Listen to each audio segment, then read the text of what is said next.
If your pistol runs dry, nothing else matters until it's back in the fight. That moment is not a time to think, hesitate, or improvise. A realistic and concrete approach to reloading gives you an advantage in both defensive and competitive environments, because consistency survives stress. When your reload is repeatable, it becomes smoother. When it's smoother, it becomes faster, and that speed is eventually the advantage. In this video, I'm going to break down how to reload a Glock and other modern pistols the right way. Let's roll.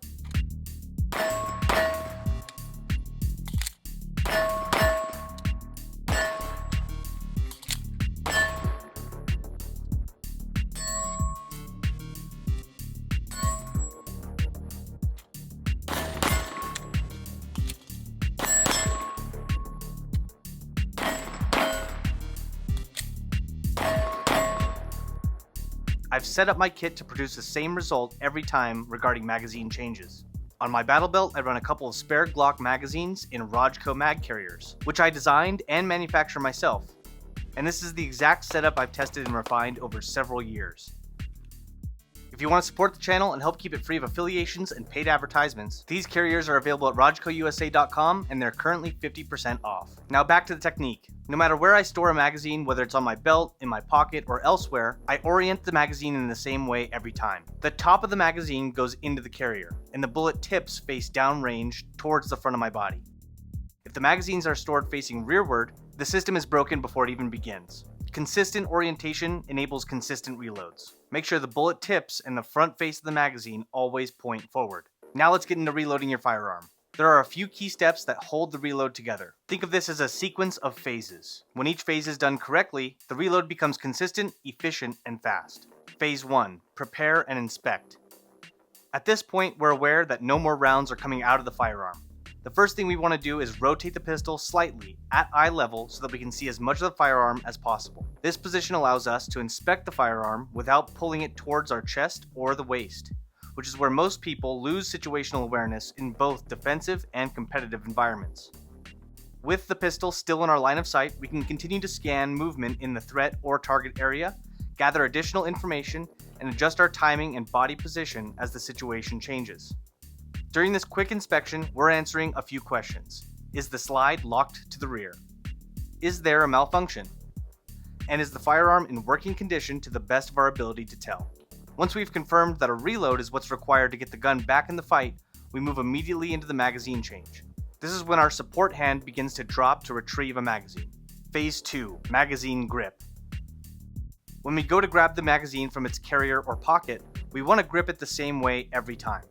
As the magazine comes out of the holster in its inverted position, the index finger runs along the front face of the magazine. The thumb rides high on the sidewall, and the middle, ring, and pinky fingers press the bottom of the magazine into the base of the thumb. This creates a secure, repeatable grip that sets us up for a clean insertion.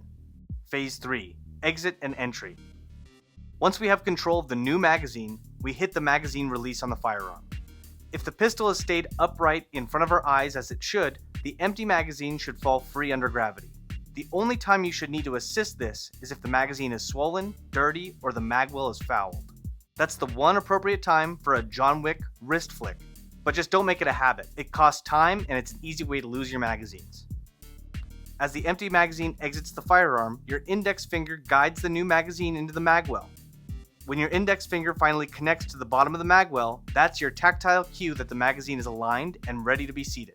At this point, you can release your grip and drive the magazine fully into the firearm using your palm. Phase 4, slide lock. Once the magazine is seated, you have two options to get the gun back into battery. Option 1 is to manually rack the slide. This is slightly slower, but it's reliable if the firearm is dirty or fouled, and it can be easier for some shooters, especially if manipulating the slide release is uncomfortable. Option 2 is the use of the slide release. This is the faster option and is my preferred method the majority of the time. If you're comfortable using the slide release, it allows you to get the gun back into action and reestablish your grip more efficiently.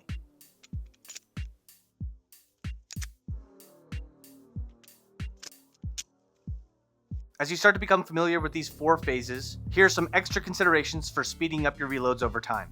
As you gain experience, you'll start to recognize the feedback your firearm gives you on the last round. Through recoil, through sound, and through the feel in your wrists and forearms. That feedback is very different from what a malfunction feels like. Once you can tell the difference, your phase 1 inspection becomes extremely quick. In many cases, the wrist rotation for inspection and the support hand movement to the magazine can happen at the same time, almost like a holster draw. The gun comes to your eyes as the support hand goes to work. With enough repetitions, you'll also develop a natural sense of timing between the magazine exiting the firearm and the new one entering. Condensing the time it takes for your empty mag to exit and your new mag to enter is what will make the difference in defensive and competitive situations. Knowing how to reload quickly is an important skill. It's what gets you back in the fight. That said, for most defensive carriers, this is not really a centerpiece for most firearms training. In a true defensive scenario, if you find yourself absolutely forced to reload a handgun, the situation has already escalated significantly. That means that the conflict has likely outgrown the typical 8 to 15 rounds that most people are carrying. And at that point, creating distance and exiting the situation should be the immediate goal.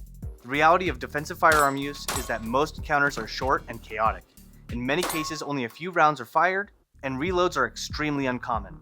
But uncommon does not mean unimportant. When a reload is required, having a simple, reliable system that you can execute quickly and without thought can make a real difference for the small percentage of people who will ever actually encounter that type of situation. The key is balance. Defensive carriers should absolutely train reloads, but it certainly does not need to dominate every training session. There are many other skills, decision-making, movement, positional shooting, awareness, and shot placement that most defensive shooters are far more likely to rely on. Train reloads just enough to be competent, consistent, and confident. Then allocate the rest of your time to the skills that you're going to most likely need.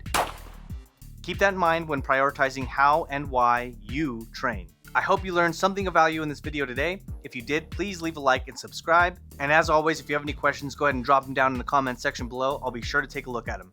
Until next time, stay safe, stay sharp, Ya Raj.